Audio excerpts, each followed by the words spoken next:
இந்த வீடியோவை வழங்குவோர் கசக்கி கட்டு your laundry service washing and ironing cotton saree starching stain removal and dyeing and B-Roll Studios Private Limited. Hello வைத்தியன் YouTube நேயர்கள் அனைவருக்கும் வணக்கம். வாழ்க வளமுடன். நம்ம இன்னைக்கு பார்க்க போகிறது முட்டையை விட அதிக புரோட்டீன்ஸ் நிறைந்த 5 காய்கறிகளை பற்றி தான் நம்ம இந்த வீடியோவில் இன்னைக்கு பார்க்க போகிறோம். உணவில் இந்த காய்கறிகளை சேர்க்கப்படும் போது தினசரி நம்மளோட புரோட்டீன் சாப்பிட்ற அளவு அதிகரிக்கும். கூடுதலாக இதனால வைட்டமின்கள், தாதுக்கள் மற்றும் ஆக்சிஜனேற்றிகளையும் இது நம்மளுக்கு கொடுக்குது. உணவில் இந்த காய்கறிகளை சேர்க்கப்படும் போது டெய்லி நம்மளுடைய புரோட்டீன்ஸ் அளவு அதிகரிக்குது. டெய்லி நம்மளோட உடலுக்கு தேவையான புரோட்டீன்ஸ் தினமும் சாப்பிட முட்டை தேவையா இருக்கு.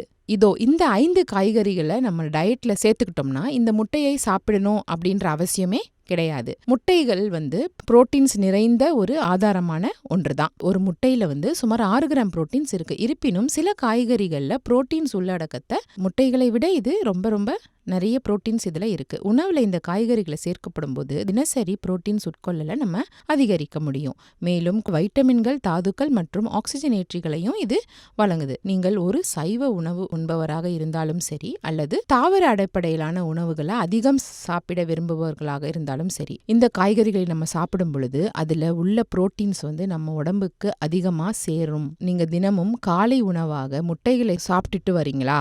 ஊட்டச்சத்து விஷயத்துல சமரசம் செய்யாமலே முட்டைக்கு மாற்றான ஒன்றை எதிர்பார்க்கறீங்க அல்லது உங்கள் புரோட்டீன்ஸ் அளவை அதிகரிக்க விரும்புனீங்கன்னா உங்களுக்கான சிறந்த காய்கறிகள் தான் இந்த வீடியோல நம்ம பார்க்க போறோம். முதல்ல பசலைக்கீரை. பசலைக்கீரையில ஊட்டச்சத்துக்களின் ஒரு களஞ்சியம் தான். புரோட்டீன் சிறந்த மூலமாக இதுல இருக்கு. ஒரு கப்பு சமைத்த பசலைக்கீரையில சுமார் 5.4 கிராம் புரோட்டீன்ஸ் இருக்கு. ஆனால் 100 கிராமுக்கு அளவிடும் பொழுது அதுல தோராயமாக 2.9 கிராம் புரோட்டீன்ஸ் இருக்கு. இது ஒரு சிறந்த புரோட்டீன்ஸ் மூலமாக அமையுது. அதே மாதிரி புரதத்தை விட கீரையில இரும்பு சத்து, கால்சியம் மற்றும் வைட்டமின்கள் A, C மற்றும் K ஆகியவை நிறைஞ்சிருக்கு. இந்த ஊட்டச்சத்துக்கள் எலும்பு ஆரோக்கியம், நோய் எதிர்ப்பு செயல்பாடு மற்றும் ஒட்டுமொத்த நல்வாழ்வை ஆதரிக்குது. பாலக் பன்னீர், பருப்பு பாலக் மற்றும் பாலக் பரோட்டா போன்ற உணவுகள்ல பசலைக்கீரை ஒரு பொதுவான மூலப்பொருள் தான். அடுத்தது முருங்கைக்காய். முருங்கை இலைகள் மற்றும் காய்கள்ல புரோட்டீன்ஸ் நிறைஞ்சிருக்கு. 100 கிராம் முருங்கை இலையில சுமார் 9 கிராம் புரோட்டீன்ஸ் இருக்கு. இது சிறந்த தாவர அடிப்படையிலான ஒரு புரோட்டீன்ஸ் தான். இவை பொதுவாக நம்ம நாட்டில் சாம்பார், குழம்புகள் மற்றும் பொரியல்களில் பயன்படுத்தி வராங்க. முருங்கைக்காயில இரும்பு சத்து, கால்சியம் மற்றும் ஆக்சிஜனேற்றிகள் நிறைய இருக்கு. அவை நோய் எதிர்ப்பு சக்தி, செரிமானம் மற்றும் ஒட்டுமொத்த ஆரோக்கியத்தையும் அதிகரிக்குது. அடுத்தது புரோக்கோலி. புரோக்கோலி பெரும்பாலும் அதன் அதிக நார்சத்து மற்றும் வைட்டமின் உள்ள நிறைய இருக்கு. ஆனால் இது குறைத்து மதிப்பிடப்பட்ட புரதம் மூலம்தான்.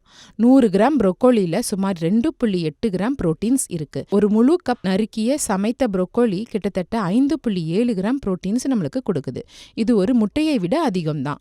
கூடுதலாக புரோக்கோலியில ஆக்சிஜனேற்றிகள், ஃபோலேட் மற்றும் பொட்டாசியம் நிறைய இருக்கு. இது இதய ஆரோக்கியம், செரிமானத்தை அதிகரிக்குது மற்றும் அலர்ஜி எதிர்ப்பு பண்புகளையும் வழங்குது. அடுத்தது காளான். வெள்ளை பட்டன் காளான்கள் போன்ற சில வகையான காளான்கள்ல வேக்கத்தக்க வகையில புரோட்டீன்ஸ் அதிகமா இருக்கு. பச்சையான காளான்ல 100 கிராமுக்கு சுமார் 3.1 கிராம் புரோட்டீன்ஸ் இருந்தாலும் சமைத்த காளான்கள் நீர் இழப்பால் இன்னும் அதிக செறிவை நம்மளுக்கு கொடுக்குது. ஒரு கப் சமைத்த காளான்ல கிட்டத்தட்ட 5-7 கிராம் புரோட்டீன்ஸ் நம்மளுக்கு கிடைக்குது. காளான்கள் வைட்டமின் B, செலினியம் மற்றும் ஆக்சிஜனேற்றிகள்ல சிறந்த ஒரு மூலமா தான் அமையுது.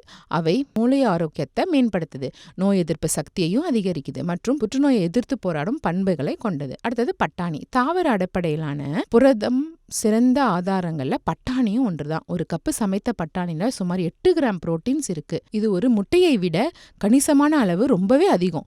100 கிராம் பட்டாணி தோராயமாக 5 கிராம் புரோட்டீன்ஸ் வழங்குது. புரோட்டீன்ஸை தவிர பட்டாணியில நார்சத்து, வைட்டமின் K மற்றும் ஃபோலேட் நிறைஞ்சு இருக்கு.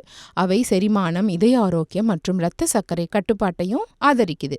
இது ஒரு சீரான உணவுக்கு சிறந்த ஒன்றாக அமையுது. இவ்வளோ விஷயங்கள் இருக்கு. முட்டைக்கு பதில் நம்ம இந்த காய்கறிகள்லாம் சாப்பிட்டுட்டு வந்தோம்னா நம்மளுக்கு நிறைய புரோட்டீன்ஸ் உடம்புல சேரும். இந்த வீடியோ உங்களுக்கு பிடிச்சிருந்ததுன்னா லைக் பண்ணுங்க, ஷேர் பண்ணுங்க. மறந்துடாம நம்ம வைத்தியன் யூடியூப் சேனலை சப்ஸ்கிரைப் பண்ணிடுங்க. அப்படியே அந்த பெல் ஐகானையும் கிளிக் பண்ணி வச்சுக்கிட்டிங்கன்னா நாங்கள் அனுப்புகிற ஒரு வீடியோவும் உங்களை சேரும்.